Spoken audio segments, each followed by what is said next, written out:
let's jump into yes or BS. So in this section, I'm going to make a statement, and you're going to say yes or BS, and then you can, well, you listen to the show, so you know how it goes. Yeah.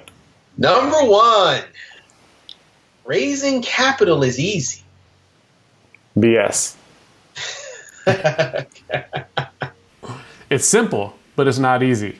The big thing that I think people believe is that it's way harder than it actually is. So by me saying BS, it's actually, for most people, it's easier than they think, but it's harder than one would say it's easy, right? So really what it comes down to is, I'll just give a quick answer here, is that if you're looking for a grant, the best thing you can do is get a local one. Don't get one on the internet, so that you can walk in and eye-to-eye contact. The person's job is to give money to people who have really great ideas or businesses. So they must be a good person that wants to give. They get to give for a living. So connect with them as a human being. Come in prepared, have a pitch deck, all those things. But if you have the tools, if you have the pitch deck, and if you can connect with the person and as a human being, you're going to get funding. What Nathen is saying is that there is money out there for you, and it's there for you. People don't know about it, and you can access it. Mm-hmm. All right, number 2. All business ideas are worth funding. That's also tongue-in-cheek. Definitely BS. Number 3. It goes without saying. Number 3. Gratitude works miracles. Yeah, that's definitely not BS.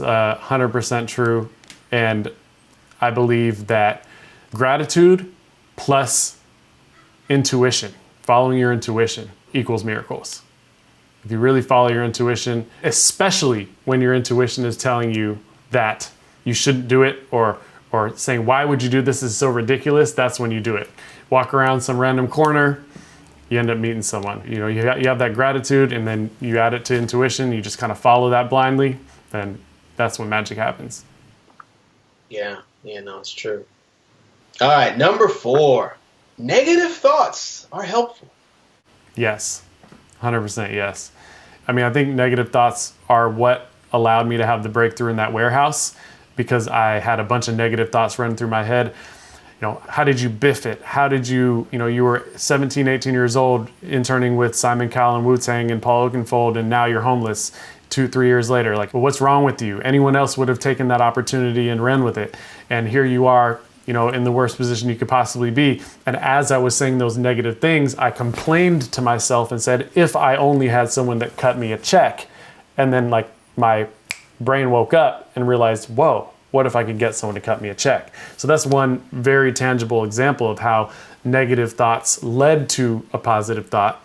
Negative thoughts can be, the death of us, right? At the same time. But really, I think it's like, hey, as long as you're always focused and you're always trying to kind of, retell your story to yourself, then there's a lot of power there. If you're having a lot of negative thoughts, and we all do, we have those days where it could be something silly like your phone's not working, and then because your phone's not working, you get frustrated, and then you're frustrated, and then your wife or your girlfriend or your boyfriend or your husband comes in the door and you're a little bit rude, and then you get in an argument, and then you leave the house, and then you're not paying attention, you back up, and then you hit a car, and it's just like this spiral that happens. And so if we can kind of create like a trigger in our mind where it's like, okay, the trigger is I'm in a bad mood. Okay, somewhere something happened that caused me to be telling myself this story, right? And if you're in a mood too long, that becomes like a personality trait. And next thing you know, you're just this angry person. So do I think that negative thoughts are good for you? It depends. It's both. But if we use them to our advantage, right, yes, then we're good to go. Yeah. Yes, they're good because to me, negative thoughts just gives us some insight into our internal world. That's how I look at them. And, the things that go on in our internal world determine what we do, how we behave, how we act, the decisions that we make. So if you just look at them like thoughts, and, some of the I know you use Headspace, some of the meditation apps will tell you, just kind of let the thought float by. We can observe it and say, oh man, I have a really critical voice inside that's always telling me that I'm not, I'm ugly, or I'm not shit, or, You know, I'm going to just say this. I just had this really powerful conversation with my 16-year-old. She didn't do as she wanted to do on this mock test. And she started crying and saying, you know, there's so many people that, you know, have sacrificed to me to be able to do this. I said, wait, hold on. I said, baby, you know, you're beautiful, you're great, and whatever sacrifice I've made it because I wanted to make it. I'm a father. This is what I do. Like, you don't owe me anything. And what it made me realize is that inside of her, she had this thought, this negative thought that, you know, she's somehow bad or didn't live up to if she didn't get a certain score.